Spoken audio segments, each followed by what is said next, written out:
નમસ્કાર દોસ્તો, હું મિત્ર પ્રકાશ કંજરિયા યુટ્યુબ ચેનલમાં તમારું સ્વાગત કરું છું. મિત્રો, તો ક્લાસ નંબર આપણે 28માં પહોંચી ગયા છીએ. અગાઉના તમામ ક્લાસ દોસ્તો નીચે ડિસ્ક્રિપ્શન બોક્સમાં લિંક છે. પ્રેક્ટિસ માટેની પણ પીડીએફ ત્યાં નીચે અવેલેબલ છે મિત્રો. તો હવે આગળ આપણે શરૂઆત કરીએ. તો સૌથી પહેલાં શીખવાનું છે કે અપૂર્ણાંકોની બાદબાકી એટલે શું. ઓકે, તો અપૂર્ણાંકોની બાદબાકી શીખતા પહેલાં આપણે સૌથી પહેલાં એ ખબર હોવી જોઈએ કે અપૂર્ણાંક કોને કહેવાય. તો અપૂર્ણાંકનો મતલબ થાય કે ઉપર શું હોય, અંશ હોય, નીચે શું હોય, છેદ હોય, એમ માની લો. ઓકે દોસ્ત, કે સાહેબ આ અંશ અને છેદ શું છે. તો હવે એ પણ સમજાવો બેટા કે તમારે જ્યારે પણ સારું કે 100 માર્કનું પેપર હોય, એમાંથી માની લો કે તમારે 80 માર્ક આવ્યા બેટા, તો આને આપણે શું કહીએ છીએ, અપૂર્ણાંક કહીએ છીએ. તો હવે અપૂર્ણાંકના પણ 3 પ્રકાર પડે છે બેટા. કયા 3 પ્રકાર પડે છે જે અગાઉના ક્લાસમાં છે, તમારે જોઈ લેવાના છે દોસ્ત. નીચે લિંક આપેલ છે ને, તો મારો વોટ્સઅપ નંબર પણ અવેલેબલ છે, ત્યાં આગળ તમે જોઈ શકો છો. તો અપૂર્ણાંકોના પણ 3 પ્રકાર છે. કયા અપૂર્ણાંકોના 3 પ્રકાર છે? એક છે શુદ્ધ છે, એક છે અશુદ્ધ છે, અને એક છે મિશ્ર છે. ઓકે, તો દોસ્ત આ 3 આપણે જોઈ લીધા છે. અગાઉ આ તો ખાલી માત્ર રિવિઝન કરાવું છું. હવે આપણે જઈશું બાદબાકીમાં, કે અપૂર્ણાંકોની બાદબાકી કરવાની કીધી છે. તો સીધી રીતે સમજવા જઈએ બેટા કે આપણે સૌથી પહેલાં શું વિચારીએ. સૌથી પહેલાં આપણે વિચારીએ છીએ કે માન લો કે બાદબાકીનો મતલબ કે 8માંથી 2 જાય તો જવાબ કેટલો આવવો જોઈએ? 6 આવવો જોઈએ. ઓકે, તો હવે સમજો આ જ વસ્તુ આપણે હવે અપૂર્ણાંકમાં જોવાની છે. તો હવે સમજો બેટા કે કશું ના હોય તો છેદમાં 1 હોય, અહીંયા કશું ના હોય તો છેદમાં 1 હોય, અહીંયા પણ કશું ના હોય તો છેદમાં 1 હોય. ઓકે, પરંતુ આપણે 1 દર્શાવતા નથી. કેમ નથી દર્શાવતા? એવું નથી બેટા. એના માટે તમારે ક્લાસ નંબર 1થી લઈને 28 સુધી કમ્પલસરી જોવું પડશે, તો જ તમને ખબર પડશે, નહીં તો ખબર નહીં પડે. ઓકે દોસ્ત, ચલો હવે અહીંથી થોડુંક આપણે આગળ જઈએ. તો હવે અહીં આગળ હું તમને અપૂર્ણાંકોના બાદબાકીના દાખલા શીખવાડવાનો છે દોસ્ત. તો શાંતિથી ફૂલ ફોકસ સાથે તમારે બોર્ડ ઉપર ધ્યાન રાખવાનું છે. જ્યાં પણ ન સમજણ પડે તો ફરીથી વિડીયો જોવાનો છે, અને પ્રેક્ટિસ માટેની પીડીએફ પણ તમને નીચે ડિસ્ક્રિપ્શન બોક્સમાં અવેલેબલ છે. તો હવે ફૂલ ફોકસ સાથે આપણે વ્હાઇટ બોર્ડમાં ધ્યાન રાખીશું અને સમજવાનો પ્રયાસ કરીશું દોસ્ત. ચલો સૌથી પહેલાં બેટા આપણે બાદબાકી કરતાં શીખીએ. તો અહીં આગળ સૌથી પહેલાં બાદબાકીનો મતલબ થાય કે માની લો કે 3માંથી 5 જાય કે ના જાય, કે સાહેબ 3માંથી 5 ના જાય, 5માંથી 3 જાય, તો સરસ. તો ચલો સમજો બેટા કે સૌથી પહેલાં મોટામાંથી બાદ કરો. 5માંથી 3 બાદ કરો બેટા, 5માંથી 3 બાદ કરો તો જવાબ શું આવશે? 2. પરંતુ હવે મોટાની નિશાની શું છે? મોટાની નિશાની, મોટાની આગળ નિશાની છે તો માઇનસની. આટલું આવડી ગયું. ચલો હવે બીજો દાખલો જોવા જઈએ કે -7 + 9. તો ચલો અહીં આગળ શું થશે? 2 નિશાની વિરુદ્ધની છે. તો સમજો બેટા, હજુ કહું છું, 2 નિશાની વિરુદ્ધની છે તો શું થશે? અહીં આગળ 2 નિશાની વિરુદ્ધની છે તો અહીં આગળ શું થશે? 7. ચલો હવે સમજાવું શાંતિથી બેટા. ઓકે, અગાઉનો ક્લાસ રિપીટ કરી લઈએ કે માઇનસ શું થાય બેટા? પ્લસ થાય. ચલો પ્લસ પણ શું થાય બેટા? પ્લસ થાય. પ્લસ માઇનસ પણ શું થાય બેટા? માઇનસ. માઇનસ પ્લસ પણ શું થાય બેટા? માઇનસ. તો થોડું ધ્યાન રાખો બેટા કે આગળ નિશાની કેવી છે બેટા? એક માઇનસ છે, પ્લસ છે. અહીં કેવું છે? માઇનસ છે, પ્લસ છે. જે જવાબ આવશે માઇનસ આવશે, પરંતુ નિશાની કોની આવશે? મોટાની. આ બેટા શું થશે? ઓપરેટ કરશે. શું કરશે? ઓપરેટ કરશે. એટલે કે આનું શું થશે બેટા? કામ થશે. શું થશે આનું? એક જ મિનિટ બેટા. આનું શું થશે બેટા? કામ થશે. આનું શું થશે? કામ થશે. ઓકે બેટા, ચલો હવે જો તો સમજો બેટા આનો મતલબ શું થાય છે કે શું થશે બેટા કે 9માંથી 7 જાય તો કેટલા હશે? 2. નિશાની કોની? મોટાની, એટલે +2. આટલું ખબર પડી ગઈ? સરસ. ચલો હવે આપણે અપૂર્ણાંકમાં પ્રોપર દાખલામાં જઈએ બેટા. તો સમજો ફોર એક્ઝામ્પલ બેટા, હું તમને કહું છું કે 3માંથી 3/8 - 1/8. તો સમજો બેટા કે હવે આનો મતલબ શું થાય કે ઉપરની બાદબાકી કરવાની. કેમ કે છેદ કેવા છે બેટા? સમાન છે. છેદ કેવા છે? સમાન છે. ઓકે, ચલો તો હવે બેટા સમજો કે ઉપરની બાદબાકી કરો તો 3માંથી 1 જાય તો 2 અને છેદમાં 8. ચલો ભાગ પાડો. ભાગ પાડતા ના આવડે તો અડધા કરો. 2 ના અડધા 1 અને 8 ના અડધા 4. ઓકે બેટા, ચલો આમ ભાગ પાડતા પણ નથી આવડતું તો શું કરશું? 2 એકા 2 અને 2 4 8. 2 ગયા. કેટલા વધ્યા? 1/4. ખબર પડી ગઈ બેટા? આવડી ગયું? સરસ. ચલો તો બેટા આને શું કહીશું આપણે? સમછેદી બાદબાકી. શું કહેવાય છે બેટા? સમછેદી બાદબાકી. તો આપણે આગળ જોવાનો પ્રયાસ કરીશું. શું જોઈશું બેટા? શું જોયું કે સમછેદી મતલબ કે છેદ કેવા હોય? સમાન. કે સાહેબ છેદ ક્યાં છે? તો આ રહ્યા જો છે બેટા. એટલે કે સમાન છેદ હોય તો આપણે શું કરીએ છીએ, ઉપરની બાદબાકી બેટા, એટલે કે આ બંનેની બાદબાકી અને આ જે છે છેદ છે સમાન, એ લખી નાખીએ છીએ. તો સાહેબ આટલું તો ખબર પડી ગઈ અમને, પરંતુ હવે સમજવાનો પ્રયાસ કરો કે આ ખબર પડી ગઈ છે. તો હવે જ્યારે છેદ અલગ અલગ આપશે બેટા, જ્યારે પણ શું કહું છું, છેદ તમને અલગ અલગ આપશે તો ત્યારે તમે શું કરશો, શું વિચારશો એ મને કહો. તો જ્યારે પણ છેદ અલગ અલગ આપે તો આપણે શું લેવો પડશે, લસા લેવો પડશે. કેમ લસા લેવો પડશે સમજાવો બેટા. હવે સિમ્પલ વસ્તુ સમજો, એક સિમ્પલ વસ્તુ છે બેટા. એ કોઈ આ બેટા 5 માળની બિલ્ડિંગ છે અને કોઈ આ 3 માળની બિલ્ડિંગ છે. તો સૌથી પહેલાં આપણે બેટા ધાબુ બનાવવું છે, સ્ટ્રક્ચર બનાવવું છે, તો બેટા કોઈ એકને સમાન કરવી પડશે. કંઈક આટલો ભાગ જોડવો પડશે કે આર્યો ભાગ ઘટાડવો પડશે બેટા. ઓકે, આટલો ભાગ ઘટાડવો પડશે. પરંતુ અહીંયા આપણે જે સમાન કરીશું બેટા, શેનાથી થશે, લસાથી જ થશે. ખબર પડી ગઈ છે મિત્ર? તો સૌથી પહેલાં આ ચેનલને સબસ્ક્રાઈબ કર, તારા બધા જ વિદ્યાર્થી મિત્રોને મોકલ, અને ખાસ કરીને આ ચેનલમાં જે કંઈ પણ શીખે છે દોસ્ત, એ તારા જીવનમાં પણ કામમાં આવે એ રીતે શીખવાનો પ્રયાસ કરજે બેટા. ચલો, તો હવે અહીં શું કરીશ બેટા, અલગ અલગ પ્રકારના આપણે દાખલા જોવાનો પ્રયાસ કરીશું. નવોદયની પરીક્ષા છે તો આપણે સ્પર્ધાત્મક પરીક્ષા આપી છે, તો આપણું એક લેવલ વધારાનું પણ હોવું જોઈએ. જે આપણે 5મા ધોરણમાં અભ્યાસ નથી કરતા એવા દાખલાઓનો પણ આમાં અભ્યાસ કરવો પડશે મિત્રો. તો સૌથી પહેલાં મિત્ર ફૂલ ફોકસ સાથે આગળ જોઈએ અને અહીંથી દાખલાની ગણતરીની શરૂઆત કરીએ દોસ્ત. ચલો, તો હવે સમજો બેટા કે વિષમછેદી હોય. વિષમછેદી એટલે શું અને સમછેદી શું, જે આપણે અગાઉના ક્લાસમાં જોઈ લીધું છે બેટા. ના જોયો હોય તો અગાઉના ક્લાસ તમારે જોઈ લેવાના છે, નીચે ડિસ્ક્રિપ્શન બોક્સમાં પણ લિંક આપેલી છે. ચલો, હવે આપણે સમજો બેટા કે વિષમછેદી લો. તો વિષમછેદીનો મતલબ કે 5ના છેદમાં 8 લઈ લો માઇનસ 1ના છેદમાં 3 લઈ લો. તો બેટા આનો જે જવાબ છે, તો બેટા હવે તમારે આ પ્રયાસ નહીં કરવાનો કે 5માંથી 1 જાય તો 4 આવે, 8માંથી 3 જાય તો 5 આવે. ના, આવું ના થાય. કેમ ના થાય? કારણ કે આ છેદ કેવા છે બેટા, અલગ અલગ છે. શું છે? અલગ અલગ છે. તો સાહેબ છેદ સરખા હોત તો શું થાય? કરો બેટા, 5 છેદમાં 8 માઇનસ 1 છેદમાં 8. તો બેટા થાય 5માંથી 1 4 અને 8ના 8. તો હવે થશે બેટા 2 2 4 અને 2 4 8. 2 ગયા 2 ગયા. ચલો હવે સમજો બેટા, 2 1 2 અને 2 2 4. 2 ગયા 2 ગયા, 1 છેદમાં 2. આવો જવાબ આવે આપણે બેટા. પરંતુ આગળ કેવા છે બેટા, છેદ કેવા છે, અલગ અલગ. તો બેટા એ સમજો કે છેદ અલગ અલગ હોય તો શું કહેવાય, છેદ બંને અલગ અલગ છે તો આને શું કહેવાશે બેટા, વિષમછેદી. શું કહેવાશે? વિષમછેદી. આવડી ગયું?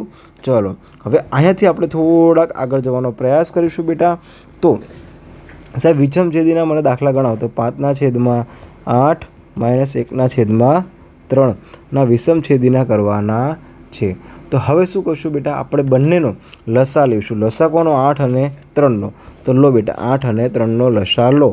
તો ચલો સમજો, 2 ભાગ, ચલો 2 4 8. 3 ના આવે તો એમને મૂકો. 2 1નો ભાગ, ચલો 2 1 2. 3 ના આવે તો એમને લખો. ચલો 2 1 2. 3 ના આવે તો એમને લખો. 3 1 1. તો બેટા આપણો લસા શું આવે? બધાનો ગુણાકાર. આ બધાનો શું થશે બેટા? ગુણાકાર. તો સમજો 2 2 4 4 2 8 8 3 24. કેટલો આવે બેટા? 24. તો હવે તમારે શું કરવાનું છે બેટા, સમજો કે જે લસા આવે એને બંને બાજુ ગુણવા. 24 ગુણ્યા 5ના છેદમાં 8, પછી આ માઇનસની નિશાની, 1ના છેદમાં 3 ગુણ્યા 24. આટલું આવડી ગયું? સરસ. તો હવે તમારે શું કરવાનું છે બેટા, સમજો કે જ્યારે પણ લસા લો ત્યારે તમારે ભાગ ઉડાડવાના ને ઉડાડવાના જ, ને ઉડી જ જાય બેટા. તો 8 3 24. 3 8 24. તો બેટા સમજો શું જ વધ્યું આગળ બેટા, 3 ગુણ્યા 5 માઇનસ 1 ગુણ્યા 8. આટલું વધ્યું બેટા. સરસ. સમજો છેદમાં કેટલા હશે બેટા, જે લસા હોય એ 24. ઓકે, સરસ. ચલો હવે આગળ જો, 3 5 15 માઇનસ 1 8 8ના છેદમાં 24. 15 8માંથી જાય તો કેટલા વધશે બેટા? 7 અને 24ના 24. બેટા આવી ગયો આપણો આન્સર. ખબર પડી ગઈ? તો હવે અહીં આગળ શું છે બેટા, ચલો આવા પ્રકારના દાખલાઓ સાહેબ અમને આવડે જ છે. હજુ કહું છું બેટા, શાંતિ સમજવાનો પ્રયાસ કરજો. તમે એમ કહેશો કે સાહેબ આવા પ્રકારના અમને દાખલા આવડે જ છે. દાખલા તો બેટા બધાને આવડતા જ હોય છે, પરંતુ તમને ટ્વિસ્ટ કરીને હવે પૂછવાની શરૂઆત કરશે. એ દાખલા આપણે આગળ જોઈએ કે અગાઉની પરીક્ષામાં કેવા પ્રકારના દાખલા પૂછ્યા છે અને આપણે તૈયારી કેવા પ્રકારની રાખવી જોઈએ દોસ્ત. તો હવે આપણે શું કરવાનું છે દોસ્ત, કે આગળ આ ચેનલને સબસ્ક્રાઈબ કરવાની છે, તમારા બધા જ વિદ્યાર્થી મિત્રોને પણ મોકલવાની છે. તો ચલો હવે આગળ શરૂઆત કરીશું દોસ્ત. સમજો બેટા કે સૌથી પહેલાં અગાઉના જે પ્રશ્ન ચલાવો એ પહેલાં તમને થોડાક બેઝિક તમારું ફાઉન્ડેશન ક્લિયર કરાવી દઉં. ફોર એક્ઝામ્પલ સમજો કે 5માં એવી કઈ સંખ્યા ઉમેરી તો જવાબ 7 આવે. હવે વિચારો બેટા, થોડુંક વિચારો કે 5માં 5 લખો. એવી કઈ સંખ્યા છે આપણને ખબર નથી, તો માની લો કે એક્સ. શું કીધું? ઉમેરવાની કીધી છે. ઉમેરવાની કીધી છે તો પ્લસ. જવાબ કેટલો આવે? 7 આવે. તો બરાબર જવાબ કેટલો આવે? 7. તો બેટા હવે આપણું આ સમીકરણ બની ગયું કે 5x + 7.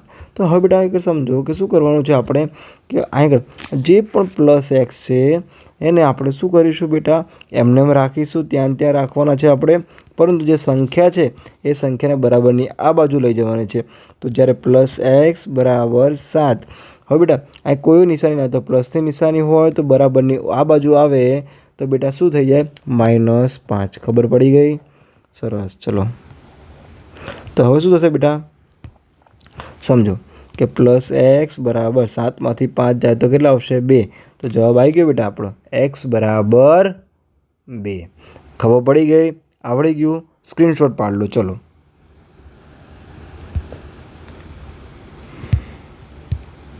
સરસ. ચલો હવે આપણે દાખલો ગણીએ બેટા.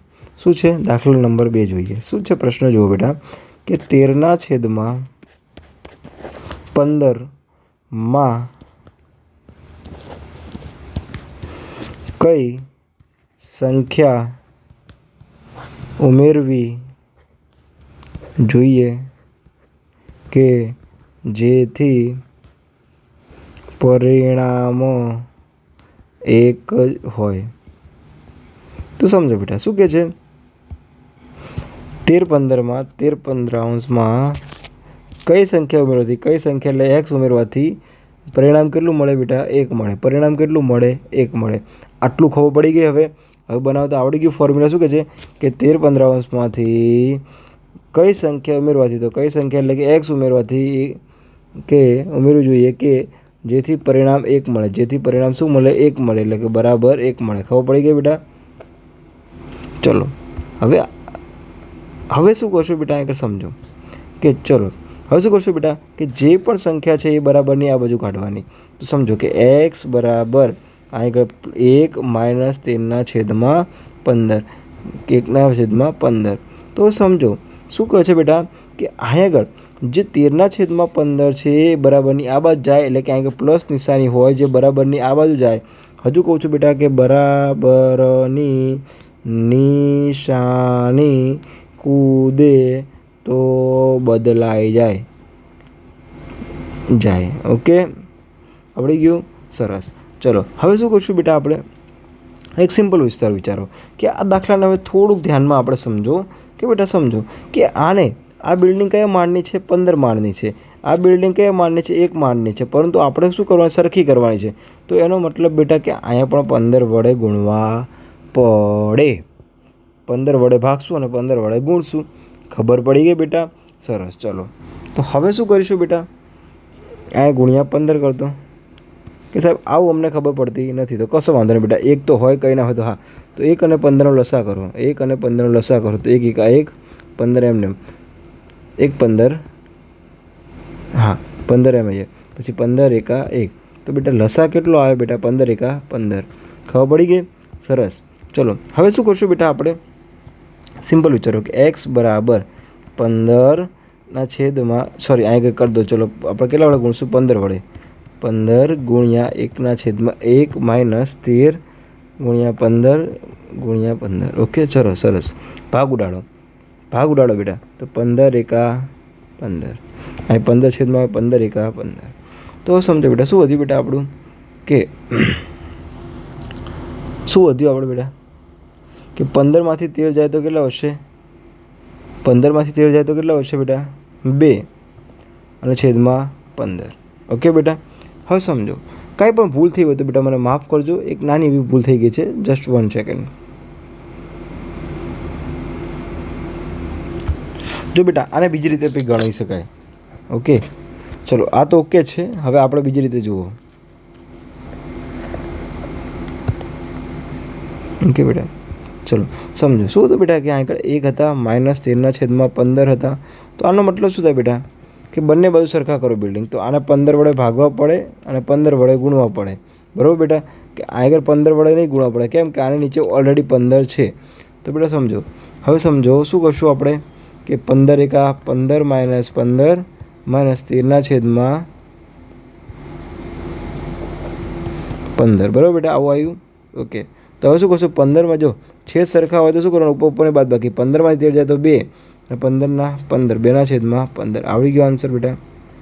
ચલો હવે આપણે નેક્સ્ટ દાખલો જોઈએ બેટા. શું છે દાખલા નંબર 3. શું કહે છે બેટા, સમજો કે 5/14માંથી કઈ સંખ્યા બાદ કરવાથી પરિણામ 7/42 મળે. ચલો બેટા વિચારો.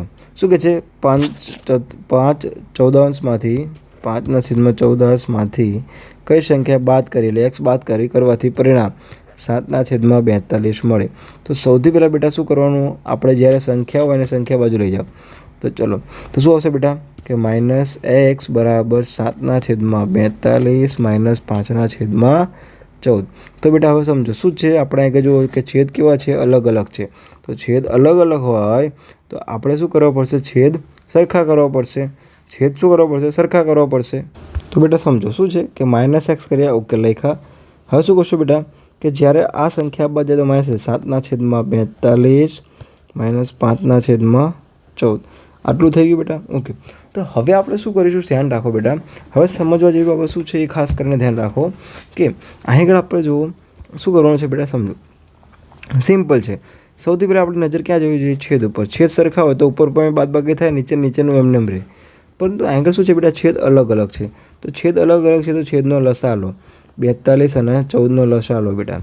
ચલો તો 2 ભાગ, ચલો તો આગળ 21 × 42 અને આગળ 2 × 7 = 14.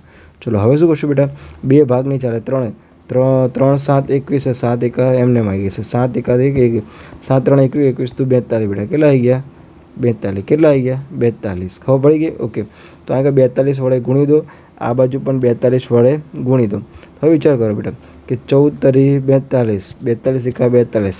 તો શું વધ્યું બેટા, અહીંયા શું વધ્યું કે 7 એકા 7 -15 /42. આટલું વધ્યું બેટા. ઓકે, તો ચલો 7માંથી 15 જાય તો બેટા કેટલા કે -8 /42. અહીંયા બરાબર -x. આટલું વધ્યું બેટા. હવે સમજો બેટા કે ભાગ પાડતા નથી આવડતા, તો -x બરાબર શું, ચલો બેટા બંને બાજુ માઇનસ માઇનસ ઉડી જશે. તો x બરાબર શું આવશે, 8ના અડધા 4, 21ના અડધા 42ના અડધા 21. ઓકે, પછી આના ભાગ નહીં પડે બેટા. તો આપણો જવાબ આવી ગયો, શું આવી ગયો, 4/21. ખબર પડી ગઈ બેટા. ઓકે, આવડી ગયું. તો હવે આપણે શું કરવાનું છે બેટા, સમજો શાંતિ સમજો, કોઈ ઉતાવળ કરવાની નથી. શું કહું છું બેટા, કોઈ જ પ્રકારની આપણે ઉતાવળ કરવાની નથી. શાંતિથી ધીરે ધીરે સમજવાનું છે, શાંતિથી ધીરે ધીરે ગણવાનું છે. તો હવે બેટા સમજો કે આપણે દાખલો પતી કે હવે તમને એક દાખલો પ્રેક્ટિસમાં આપું છું કે બેટા પ્રેક્ટિસ તમારે કરવાની છે અને તમારે દરેકે દરેક દાખલા ગણવાના છે. નીચે કોમેન્ટ બોક્સમાં કહેવાનું છે કે સાહેબ જવાબ આવે છે. પ્રેક્ટિસ માટેની PDF પણ અવેલેબલ છે બેટા. તો પ્લીઝ રિક્વેસ્ટ કરું છું, એકદમ ફ્રી છે, કોઈ પણ પૈસા આપવાની જરૂર નથી બેટા. કે સુરતનો પ્રકાશ શિક્ષણ અભ્યાસ અંતર્ગત આપણે એક નવી કહાની રચવા જઈ રહ્યા છીએ, નવી એક ઇતિહાસ રચવા જઈ રહ્યા છીએ. એટલા માટે ગુજરાતના 1 કરોડથી પણ વધારે વિદ્યાર્થી મિત્રોને આ અભિયાનમાં જોડવાનું છે દોસ્ત. તો ચલો પહેલી બેટા તમે પ્રેક્ટિસ કરો. 5 દાખલા આપું છું કે 84/22 -8/10. ચલો બીજો દાખલો લખો બેટા, 65/13 -68/13. ચલો ત્રીજો દાખલો લખું છું બેટા, 60/20 -30/15. ચલો 12 લખી દો ને, 12 છે બેટા, 12. ચલો ચોથો દાખલો, 96/32 -30/3. આ 4 દાખલા બેટા તમારે ગણવાના છે. 4 દાખલાના જવાબ જે પણ આવે મને કોમેન્ટ બોક્સમાં કરવાના છે. તમારા બધા જ વિદ્યાર્થી મિત્રોને પણ મોકલવાની છે મિત્રો. તો હવે તમારે શું કરવાનું છે કે આખું અત્યાર સુધી જે કંઈ પણ ચાલ્યું બેટા આનો સ્ક્રીનશોટ પાડી લો તમે એક જસ્ટ સેકન્ડ, અને પછી તમારે શું કરવાનું છે અત્યાર સુધી જે કંઈ પણ ચાલ્યું છે બેટા આપણે એનું રિવિઝન કરી લેવાનું છે. શું કરવાનું છે બેટા? રિવિઝન કરી લેવાનું છે. ઓકે, ક્લાસ નંબર 28 છે. આપણે શું જોયું બેટા કે સમછેદી અને વિષમછેદી જોયા, અપૂર્ણાંકના પ્રકાર પણ જોઈ લીધા છે. બસ આ બધું જોઈ લીધું છે. તો હવે આપણે કરીશું આ ચેનલને સબસ્ક્રાઈબ અને તમારા બધા જ વિદ્યાર્થી મિત્રોને પણ મોકલી દેવાની છે દોસ્ત. મળીએ નવા ક્લાસમાં. જય હિન્દ, જય ભારત.